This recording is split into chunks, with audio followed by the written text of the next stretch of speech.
Good morning, sixth grade. Here is your lesson for Wednesday, Module 4, Lesson 34. Table of contents. 1, we'll have our math quote. 2, what this topic is about. 3, our objective. 4, the review. And 5, your concept development. Like yesterday, your assignment is on the next slide. It's the will, not the skill. One more time. It's the will, not the skill. What is this topic about? In today's lesson, you will be given an inequality statement. You will interpret each statement to write a numerical inequality, and then you're going to graph that inequality on a number line. Your objective for today, I will interpret inequality statements to write and graph values that make the inequality true.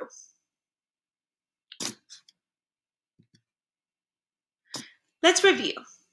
Yesterday, we established that equations and inequalities both work the same way when you want to solve algebraically.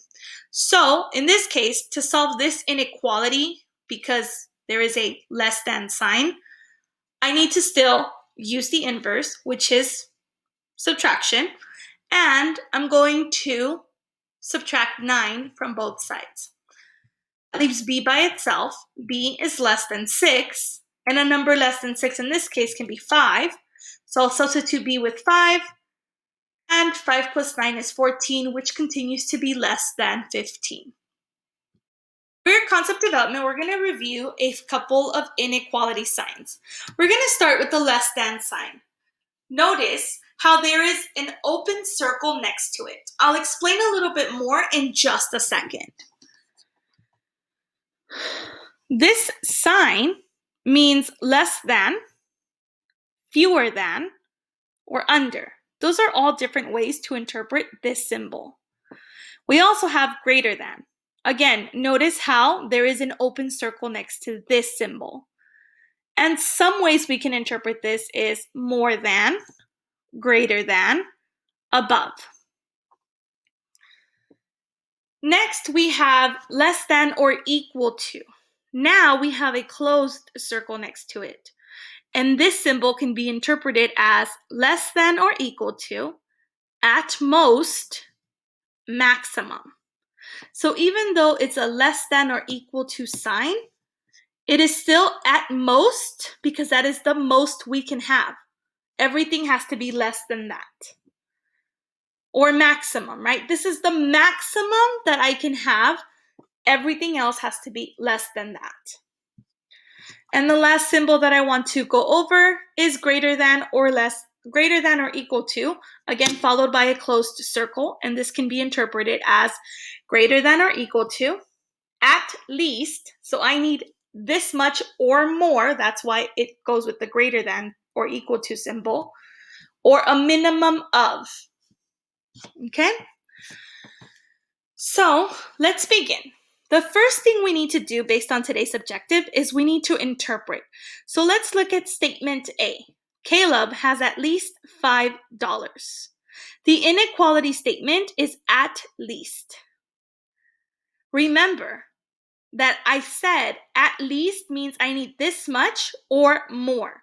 So I can write this as C is greater than or equal to 5.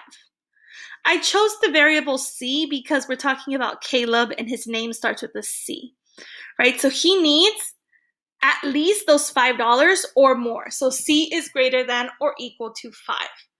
Now, if you remember from the previous screen, I also showed you that anytime the symbol has an equal sign, so for example, greater than or equal to, we have a closed circle because we want to make sure it's at least 5. 5, I can have 5, but I need to have more than 5 as well. So the first thing I need to do when I graph is I need to put a closed circle on the 5. And next, I need to show greater than 5. And we know that numbers get bigger as you move to the right. So that's how I graph an inequality. Let's try the next one. Again, let's interpret. Tarek has more than $5. More than. That seems to me that it's a definitive inequality. He doesn't have 5 or more, he just has more than 5. So I'm going to write it as T greater than 5. Because there is no equal sign in this inequality, now I'm going to use an open circle. He has more than 5. 5 is not a possible answer, but anything greater than 5 is. Next one, again, let's interpret. We have Vanessa has at most $5. At most. So that means that Vanessa, when we write it, has $5 or less. 5 is the most she has. So V is less than or equal to 5. Because there's an equal sign embedded in this inequality, my circle will be closed over the 5. And now she has 5 or less, and numbers get smaller as you move to the left. Last one, we interpret. Li Chen has less than $5. Less than, simple. When we write it, VL is less than 5. Because there's no equal sign in my inequality, it's going to be an open circle when I graph it. And again, it's not 5, but it is everything less than 5. Awesome. You can also have something like this. Sophia has been babysitting to save money for a concert. Sophia will need to babysit at least 6 hours to save enough money, but she must work fewer than 16 hours this week so she has time to finish her homework. Write an inequality to represent the situation and then graph the solution. First step is to interpret. I already see at least 6 hours and fewer than 16 hours. I have 2 values. When we write it, we want to focus on the first one. I see that it's at least 6 hours. So 6 is the minimum and I can do more than.